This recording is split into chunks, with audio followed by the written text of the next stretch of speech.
Hi friends, school விட்டு வர குழந்தைங்களுக்கு என்ன ஸ்நாக்ஸ் செஞ்சு கொடுக்கலான்னு ஒரே குழப்பமாக இருக்கா? அப்போ இந்த மாதிரி ஒரு நாள் ஸ்நாக்ஸ் செஞ்சு கொடுத்து பாருங்கள். கண்டிப்பாக உங்கள் குழந்தைங்க விரும்பி சாப்பிடுவாங்க. நான் இந்த ஸ்நாக்ஸ் கோதுமை மாவில் தான் செஞ்சேன்.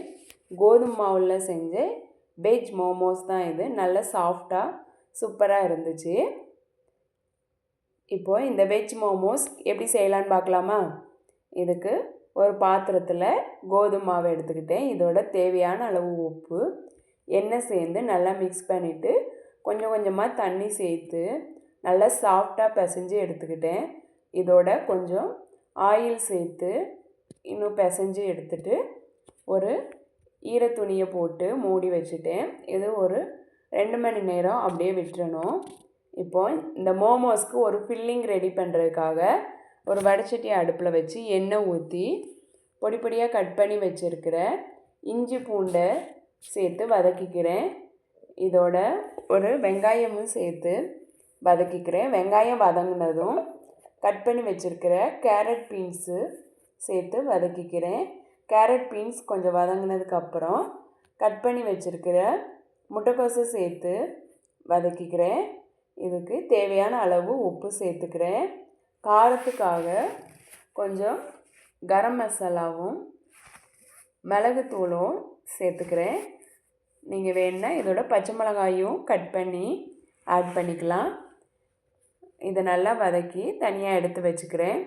இப்போது 2 மணி நேரம் கழித்து மாவை குட்டி குட்டி பாலாக உருட்டி ரவுண்ட் ஷேப்பில் தேய்ச்சி எடுத்துக்கிறேன். இப்போது அந்த ஃபில்லிங்கை இதில் வச்சு இந்த மாதிரி ஷேப்பில் பிடிச்சி எடுத்துக்கிறேன். ஃபில் பண்ணி எடுத்த இந்த மோமோஸை இட்லி பாத்திரத்தில் வச்சு வேக வைக்கிறேன். இது ஒரு 15 மினிட்ஸ் வேக வச்சாலே சூப்பராக வெந்துடும். நல்லா சாஃப்டாகவும் இருக்கும். இந்த மாதிரி ஹெல்த்தியாக குழந்தைங்களுக்கு ஸ்நாக்ஸ் செஞ்சு கொடுத்தா விரும்பி சாப்பிடுவாங்க. இப்போது இதுக்கு தொட்டுக்க ஒரு மோமோஸ் சட்னி எப்படி செய்யலான்னு பார்க்கலாமா? இதுக்கு நான் 3 பழுத்த தக்காளி எடுத்துக்கிட்டேன். இதை நல்லா வாஷ் பண்ணிவிட்டு ஒரு பாத்திரத்தில் தண்ணி சேர்த்து தக்காளியை இந்த மாதிரி கட் பண்ணிவிட்டு இதோட ஒரு 5 வரமிளகாயும் சேர்த்து நல்லா வேக வச்சு எடுத்துக்கிறேன். அதோட தோலை ரிமூவ் பண்ணி எடுத்துக்கிறேன். ரிமூவ் பண்ணிவிட்டு தக்காளியையும் வரமிளகாயும் சேர்த்து மிக்சியில் நல்லா ஃபைனாக அரைச்சி எடுத்துக்கிறேன்.